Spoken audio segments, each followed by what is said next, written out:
Scranton here, and I'm making this bonus video about the individual and the collective and how you can be of service to both at the same time. So people often like to put things into separate boxes. This is either self-serving or it's in service to the collective, but the two have to stay mutually exclusive. They can't coexist in the same experience, or the desire for both can't exist in the same person.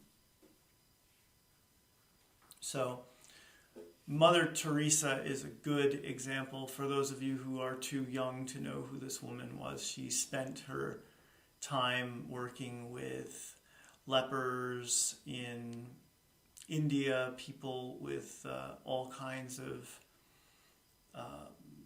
levels of abject poverty and disease, and she was there she went to I think it was Calcutta, India, where she knew that there was just abject poverty and illness, and she went there to help in whatever way that she could to care for these people. And I'm not an expert on her, but let's just say she led a life of service.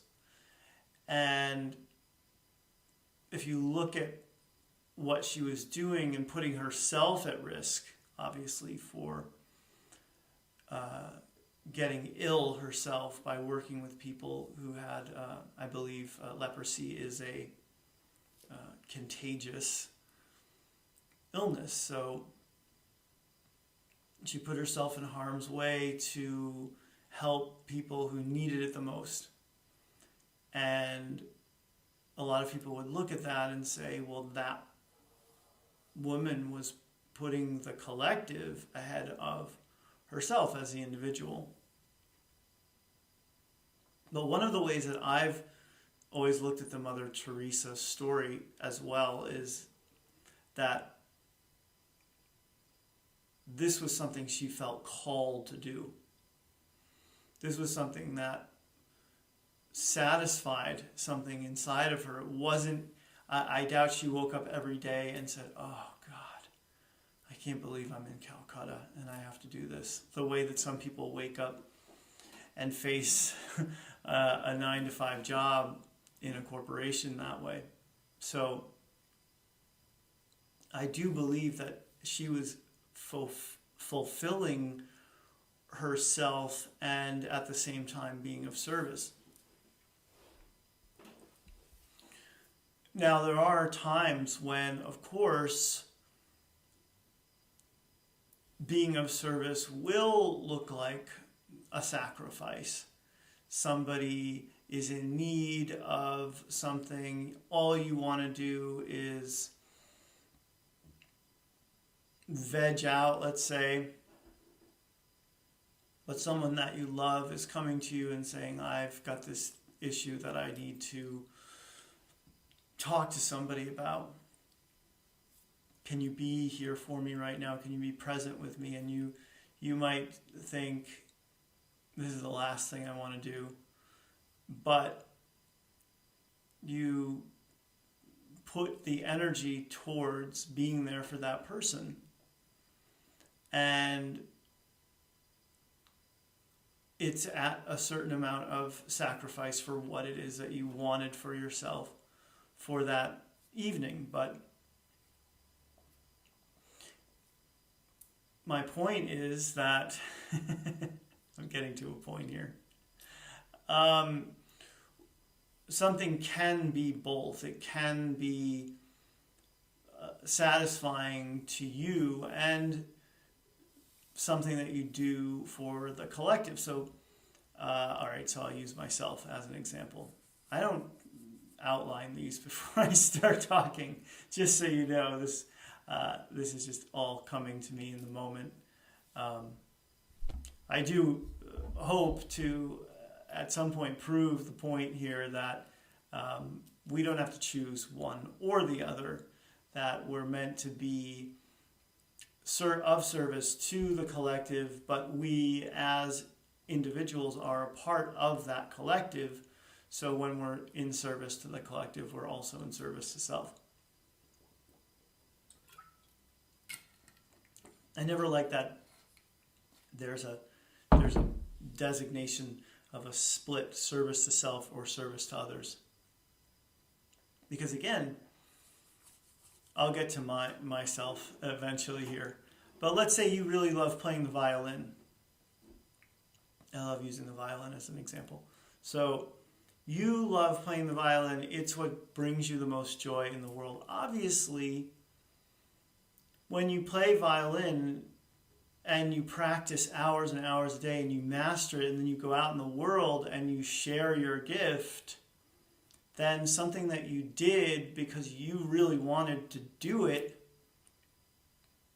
then becomes something that's also of service to the collective. I also think that even if no one ever heard you play the violin, it would still be in service to the collective, because sound, first of all, carries out forever, it keeps going and going and going. Secondly, we're all connected. So every time someone follows their bliss and says, I'm going to play the violin because I love playing the violin, that's what you're sending out to the collective and saying, hey, do what you love to do.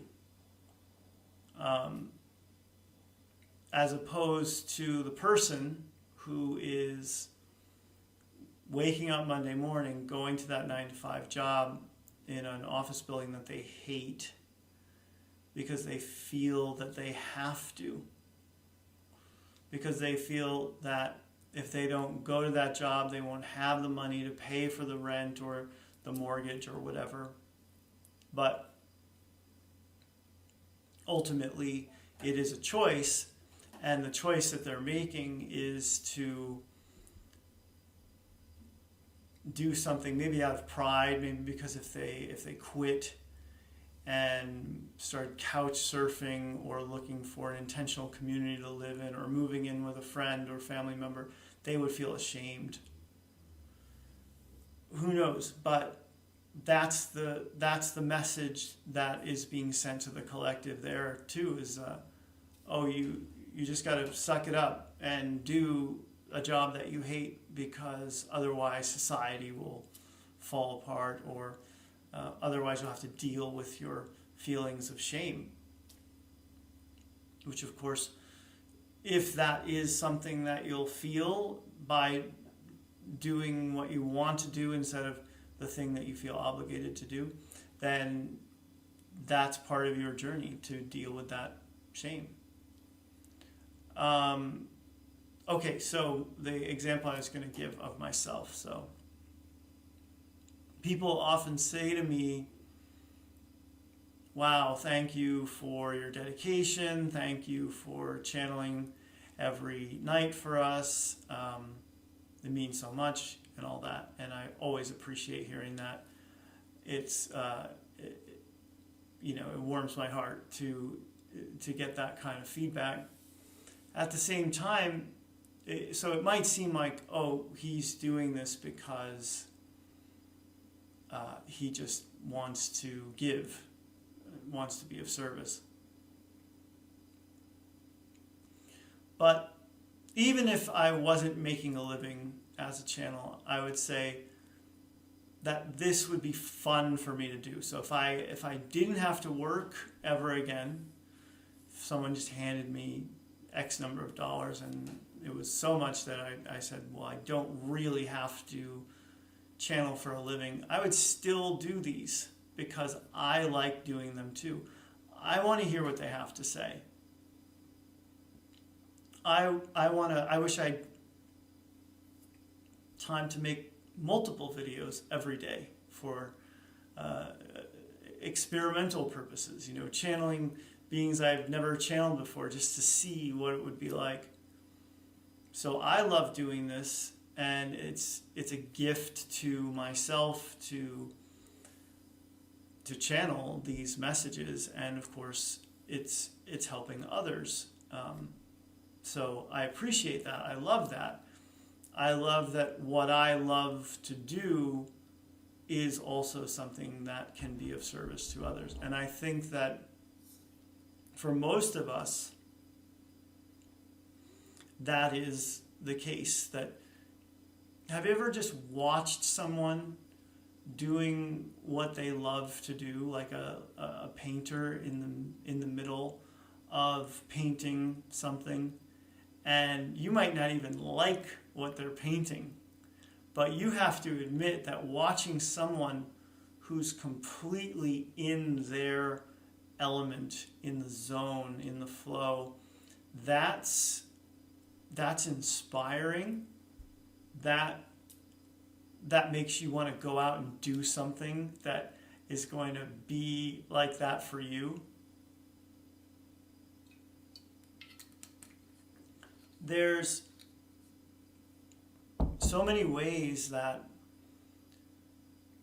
following your bliss can be of service to others. And I'll give you another example of myself. When I was 14, I was confirmed in the Catholic Church because I grew up Catholic. That's what you did. You had to do some community service. I did my community service at a nursing home, the same nursing home where my grandfather died. The same nursing home that smelled like disinfectant and that I felt completely out of place in. I felt like I wasn't doing any good whatsoever for the people. I hated it. So was I really of service there? Was I really doing, just because I did something that I didn't want to do that was supposedly going to make elderly people feel less alone, but I wasn't really there. I wasn't really present and being the compassionate ear that these people really need. So not the best fit for me to be of service. I don't know what would have been a better choice for me, but it certainly wasn't that. And hopefully when you think of how you can be of service, I think of something as simple as raising your vibration, just sitting and being and offering a higher vibration is of service to everyone. And of course it's of service to the person doing it as well. But again, that's sending out that template to the rest of humanity that says, this is how it's done. This is how you raise your vibration. Raising your vibration is important. Make time for it. These are all the stories that are woven into that act, which is a kind of a non-act. You can just set your intention and say, you know what, I'm going to go about my day. I've got all these things I've got to do. But at some point, I'm asking the universe to show me a way to be of service. One thing that I love about my wife is when we're out and we're at the grocery store or somewhere else where we're checking out, there's a point where I there'll be like a silence and I'll think, here it comes. And she'll pay the cashier some kind of compliment. The littlest thing, their shirt, their hair, their fingernails. She always does it. And I always think, wow, it's such a simple thing to do. It's so easy, and yet I don't know why I don't do it. I don't know why I feel like maybe it would seem heavy-handed, you know, or like I was trying too hard.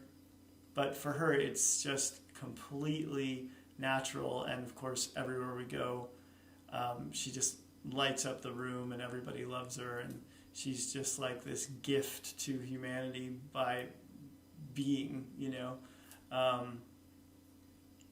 And she doesn't volunteer at a nursing home.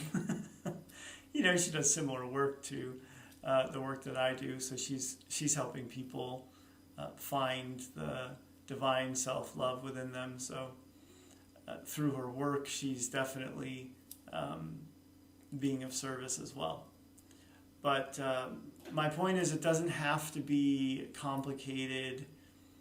It doesn't have to be joining the Peace Corps, even though that could be great. You know, I would think it would be under the right circumstances. It's kind of like going on vacation.